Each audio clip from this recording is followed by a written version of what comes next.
রোজা রেখে নামাজ না পড়লে তার রোজা কবুল হবে কিনা। দেখবেন অনেক মানুষ বলে আমি প্রতিদিন 12 ঘন্টা কাজ করি, নামাজ পড়ার সুযোগ পাই না, আমার রোজাটাকে আল্লাহ কবুল করবে কিনা। ইভেন কিছু মুরব্বীরা বলে রোজা রেখে নামাজ না পড়লে তার রোজাই কবুল হবে না। এই যে রোজা এবং নামাজ নিয়ে রিলেভেন্ট কিছু কোশ্চেন আমাদের সামনে চলে আসে। মনে রাখবেন রোজা আর নামাজটার মধ্যে সম্পর্ক কি জানেন? একটা মানুষ মনে করেন একটা ঘর তৈরি করলো, বিল্ডিং ঘর, কিন্তু ওই ঘরে সে দরজার ব্যবস্থা করলো না, তাহলে তার ঘরের মালামাল যেরকম অনিরাপদ থাকবে, ঠিক রোজা রেখে নামাজ না পড়লে তার রোজাটা অনিরাপদ হয়ে যায়।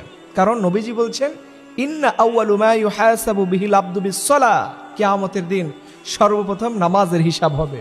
আমি আমার ভাইদের বলবো রোজা রেখে নামাজটা মিস দিও না। রোজার জন্য তুমি 12 ঘন্টা 14 ঘন্টা না খেয়ে থাকতে পারো, আর মাত্র 1 ঘন্টা সময় লাগে 5 ওয়াক্ত নামাজ পড়তে, এতটুকু সময় তোমার কাছে নাই। অনেক মানুষ দেখবেন তারাবির নামাজ পড়তে চায় না।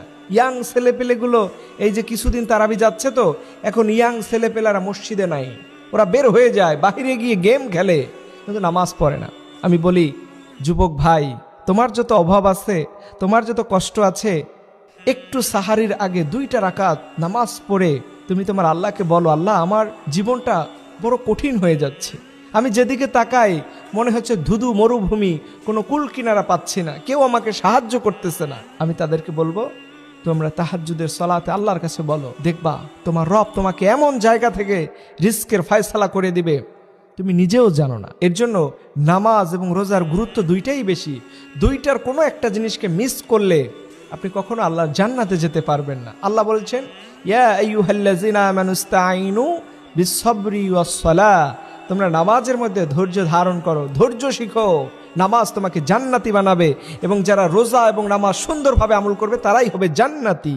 আল্লাহ যেন আমাদের এই আমলগুলো করা তৌফিক দান করে। সকলে আমিন।